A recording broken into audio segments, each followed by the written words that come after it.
আইনজীবী সাইফুল ইসলাম আলিফ খুনের ঘটনায় ২৫ থেকে ৩০ জন অংশ নেয় বলে জানিয়েছেন কোতোয়ালি থানার ভারপ্রাপ্ত কর্মকর্তা ওসি ফজলুল কাদের চৌধুরী। তিনি জানান, কোপানোয় অংশ নেন ৪ জন।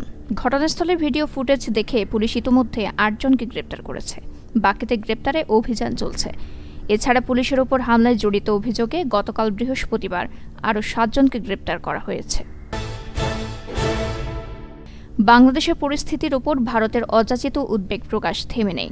ভারতের নিজের মাটিতে সংখ্যালঘু মুসলিম সম্প্রদায়ের মানুষের উপর অসংখ্য নির্মমতার ঘটনা ঘটে চলেছে, অথচ সেটা নিয়ে তাদের সংকোচ বা অনুশোচনা নেই।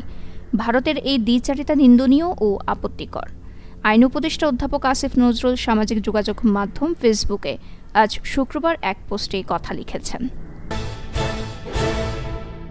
দীর্ঘ ৯ মাস বন্ধ থাকার পর শুরু হচ্ছে কক্সবাজার সেন্ট মার্টিন রুটে জাহাজ চলাচল। এতে দীর্ঘ প্রতীক্ষার পর প্রবাল এই দ্বীপটিতে ভ্রমণে যেতে পারবেন পর্যটকরা।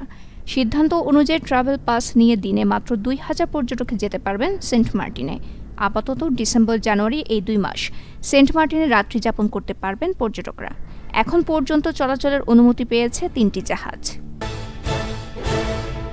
জুলাই-আগস্টে ছাত্র জনতাকে হত্যা ও নিপীড়নের বিরুদ্ধে সংযুক্ত আরব আমিরাতে মিছিল ও বিক্ষোভ করায় আটক আরও ৭৫ প্রবাসীকে সাধারণ ক্ষমা করেছে দেশটির সরকার। আজ শুক্রবার এ নিয়ে দেশটি মোট ১৮৮ জনকে মুক্তি দিল। বিষয়টি নিশ্চিত করেছেন প্রবাসী কল্যাণ উপদেষ্টার একান্ত সচিব সারোয়ার আলম। এর আগে ১১৩ জনকে মুক্তি দেয় আমিরাত সরকার।